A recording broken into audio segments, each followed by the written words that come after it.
Alright, hi Year 11s. I just thought as a bit of a follow-up video to the other video that I've done, my camera's gone a bit blurry. I figured what I'd probably do is show you how to do a few problems with adding and subtracting decimals and fractions, because I know that this is one of the things that I'm expecting you to do in your checklist.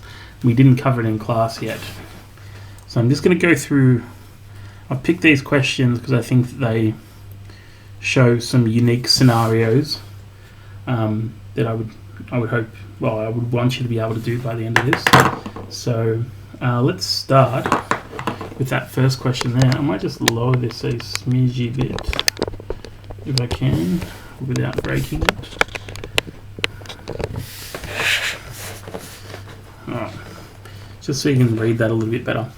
So the first question is a half plus a half. Now, when you're plussing fractions, if these two numbers at the bottom are exactly the same, so 2 and 2, and the camera's out of focus again, it's really annoying. 2 and 2, if they're the same, your answer is going to have that number as well. Alright? So it's the same. So yeah, a half plus a half, or 1 over 2 plus 1 over 2, the answer is going to be something over 2. And then it's just as easy as plussing the two top numbers. So 1 plus 1. No prizes for getting that right. It's 2. So we have 2 over 2, or 2 divided by 2. So you can just put 2 divided by 2 into your calculator if you want. Or another way to think about it is if I had 2 lollies and I wanted to share it amongst 2 people.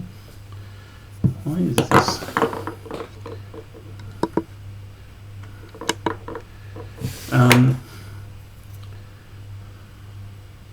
There you go, that's a bit better. So if I have 2 lollies and I want to share it amongst 2 people, how many lollies will each person get?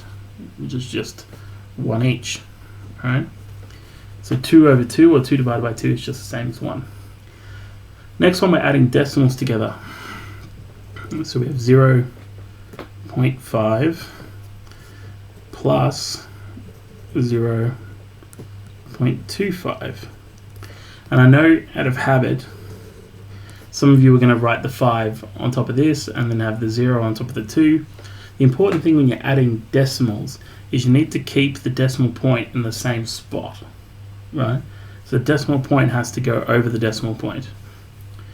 And then you just add them together like you normally would. So nothing plus 5 is 5.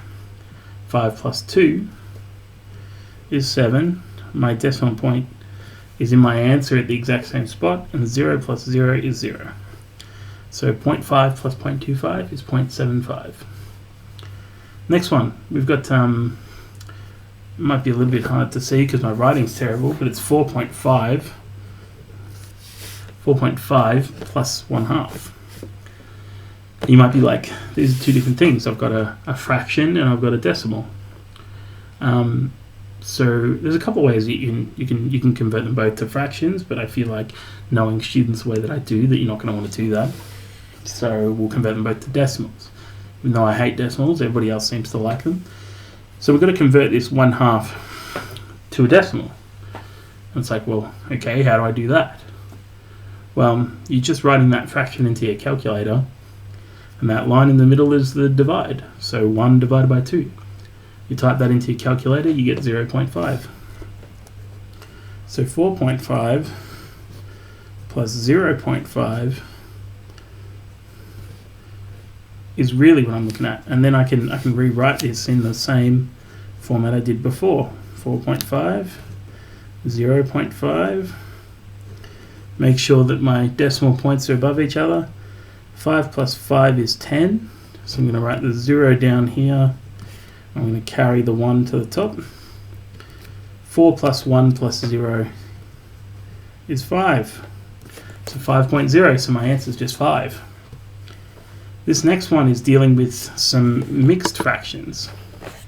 So I've got 3 and 1/3 and 2 and 2/3.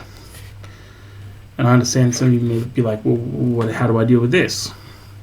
My advice is to pretend that these bigger numbers just don't exist for a second. Let's just deal with the fractions. We'll come back to those bigger numbers later on. So we have 1/3 plus 2/3. And similarly to that first question that we did, if the two bottom numbers are the same, it means our answer is also going to be over 3. And then I just do 1 plus 2, which is 3. So I've got 3 over 3 as a fraction, or 3 divided by 3. If I have 3 chocolates and there's 3 of us, how much does each person get? Again, just like the last time, it's just going to be 1. Alright, but then I got to deal with these two numbers here before. So I had 3 plus 2 plus whatever our fractional answer was here. In this case it's 1, so it's 3 plus 2 plus 1.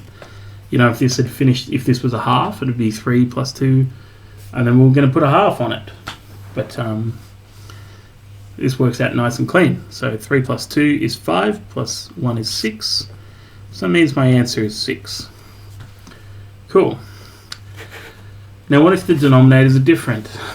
Alright, this is what causes people problems, and I could probably use a bit more space and do this, because there's a couple of ways. I'll show you 2 different ways you can do it.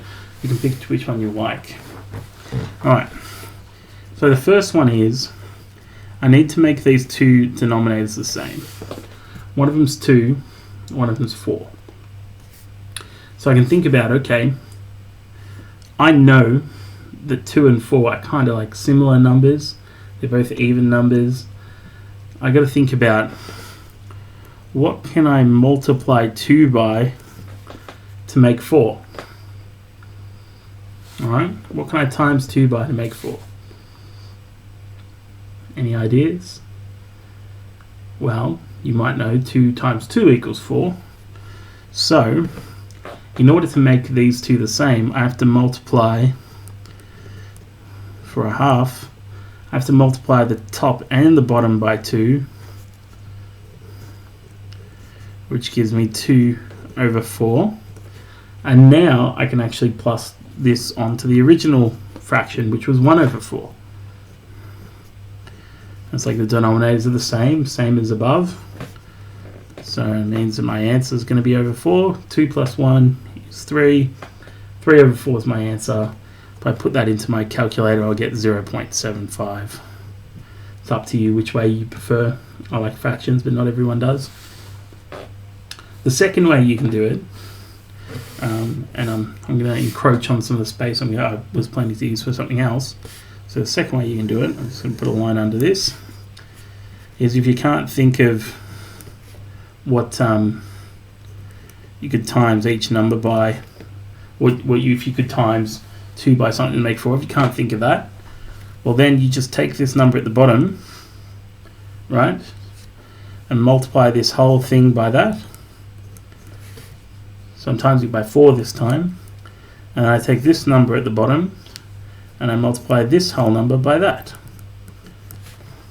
I know it's a little bit confusing, so I'm sort of multiplying this bottom number to the other two numbers. So I have 4 times 1 over 4 times 2 plus 1 times 2 over 4 times 2. Okay? And that'll work out to be 4 over 8 plus 2 over 8. My denominators are the same, so I can plus them together to make 6 over 8. Guess what? You put that in your calculator, you're going to get 0.75. Right? That's not so bad. So either of those two, whichever one you think you can manage with. And now we'll do this last one here, which I'm sort of running out of space to deal with. 0.5 minus 0.32. So again, 0.5 minus 0.32. Make sure I line up my decimal points. Right? Now, this can be a bit of a tricky one because it's It's sort of like, how do I do nothing minus 2? That's a good question. What is nothing minus 2? What's nothing? What's the symbol for nothing? Well, it's just a 0, right? So 0 minus 2. I can't really do that without going into negatives, so I can borrow from this 5. So I'm taking 1 10 away from that 5, and thus making it 4. And I'm going to add that 10 onto here.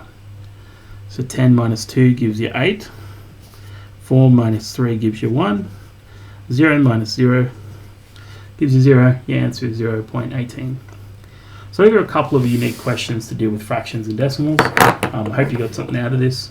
If you need any help, please email me. Take it easy.